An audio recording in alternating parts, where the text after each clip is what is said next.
Hi, this is Michelle, and I just took the Disability Implicit Association test. And at first, I was a bit defensive about the results because it said that I was much faster at sorting physically able people with good and physically disabled people with bad than I was at sorting physically disabled people with good and physically able people with bad. And I was surprised because I thought I was a relatively non biased and non prejudiced individual, and I have personal experience with disability and encountering those with disability, particularly in the mental health realm. So I decided that and there were some other reasons because I felt I was being perfectionist. I didn't want errors in my test, and that's the real reason why I was so slow in sorting the associations with disabled individuals and non-disabled individuals and resulting moral words such as good and bad. So when they reversed the buttons, I was very surprised, but thought it was such an interesting experiment to see how biased I was in real life. But a one test can't really tell everything, so I did really feel defensive due to my personal experience with disability. However, I do think that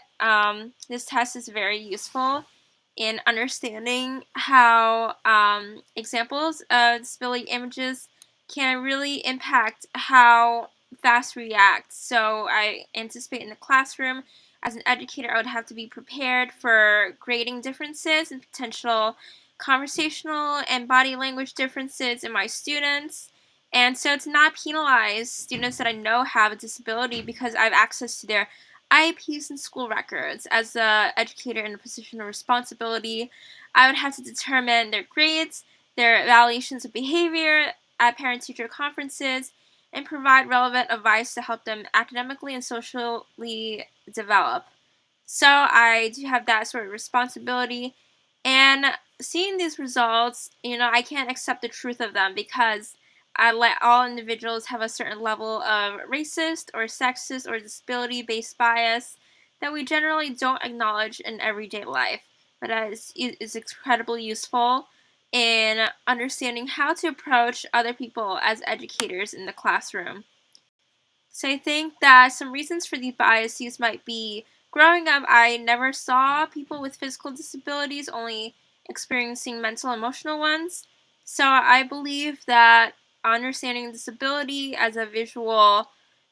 behavior is something I rarely encounter, and as such, I would feel nervous about it. But also, I've read a lot of children's books and articles that say how positive it is to have a disability, such as marathon racers who use wheelchairs in the Paralympics, or John Nash in A Brilliant Mind, who has schizophrenia but also is a brilliant mathematician. So I think that, when I see a wheelchair, I think about a children's book I read called Out of My Mind by Sharon Draper. It was one of my favorite childhood books, and it taught us that, the inner experiences of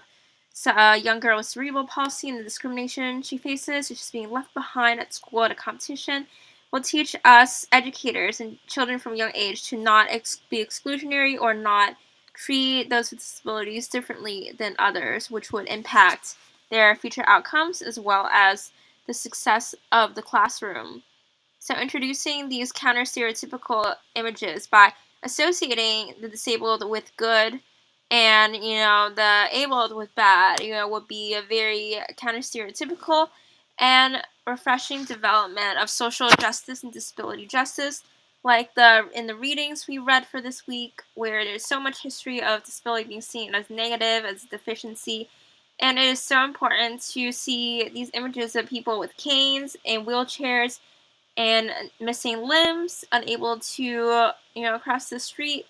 These are symbolic images that, I usually don't see in my daily life, in my upbringing,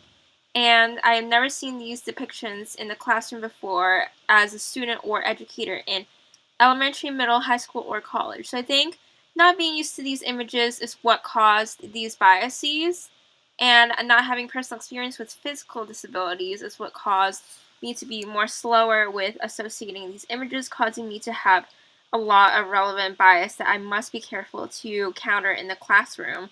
Through further exposure in the curriculum by introducing literature of characters with disabilities that have positive aspects about them,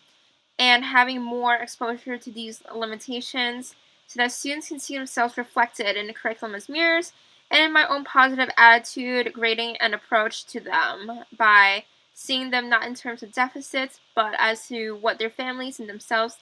have a positive resource of information to contribute to us today.